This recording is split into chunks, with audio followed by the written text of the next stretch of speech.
Hello guys, welcome back. तो आज के वीडियो में हम इंग्लिश के छोटे छोटे वाक्य बनाना सीखेंगे। तो वर्ड मैंने लिया है वॉच इट, वॉच आउट या माइंड आउट। यानी ये इंग्लिश के जो छोटे शब्द हैं इनको कब बोलते हैं। तो गाइस वीडियो के एंड तक बने रहिएगा। तो इनका प्रयोग हम जब यानी किसी वस्तु की तरफ फौरन आपको यानी ध्यान करवाना है, सावधान करने के लिए, तो आपको बोलना चाहिए वॉच इट या वॉच आउट, माइंड या माइंड आउट।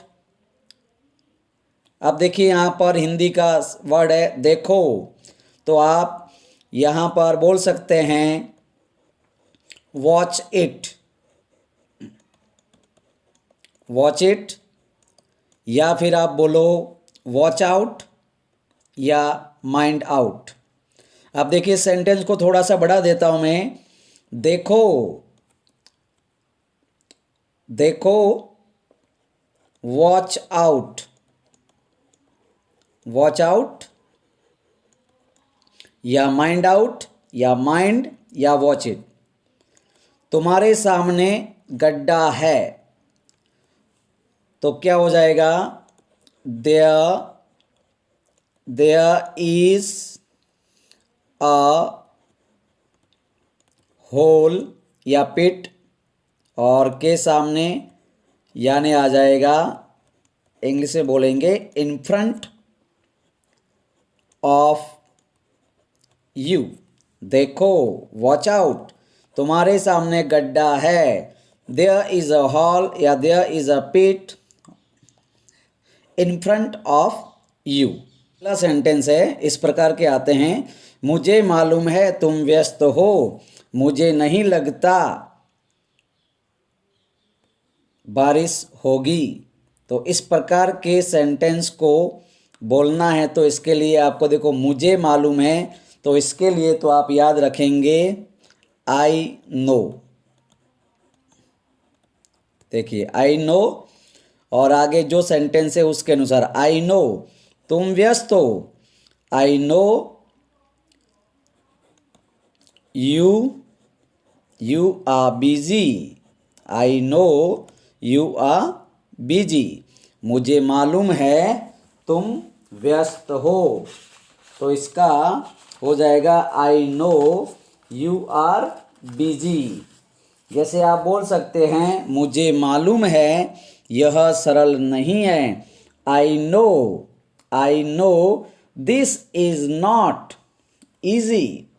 नेक्स्ट देखिए, मुझे नहीं लगता बारिश होगी, मुझे नहीं लगता बारिश होगी, तो इसके लिए आप याद रखेंगे स्ट्रक्चर, वो रखेंगे I don't think, I don't think, I don't think, मुझे नहीं लगता, I don't think, I don't think बारिश होगी, तो क्या बोलेंगे it will rain, it will rain.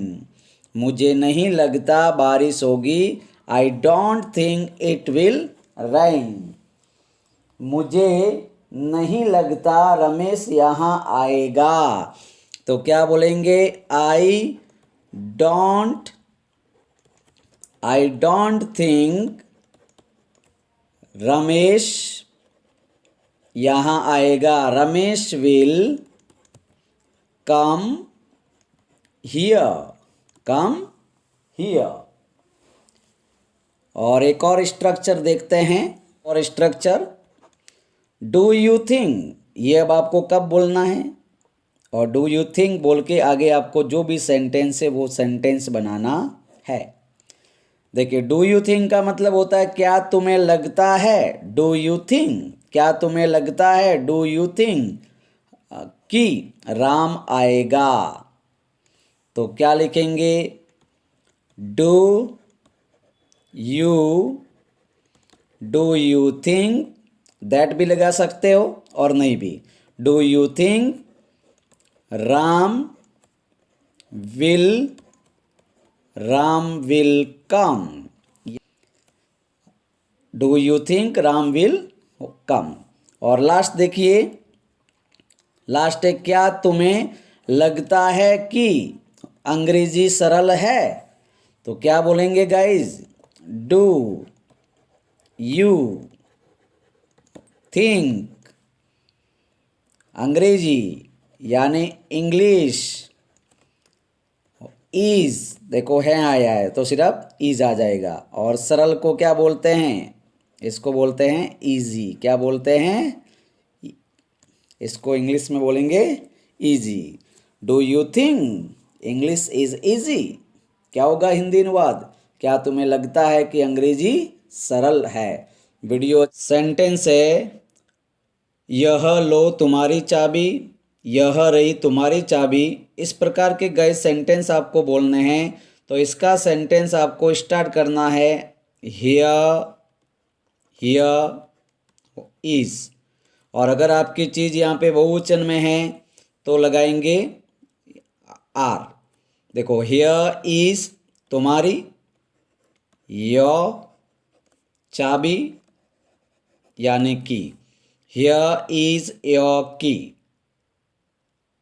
जैसे मैंने बोल दिया यह रही तुम्हारी चाबियाँ, या बोल दिया यह रही चाबियाँ, तो मैं क्या बोलूँगा? Here are keys.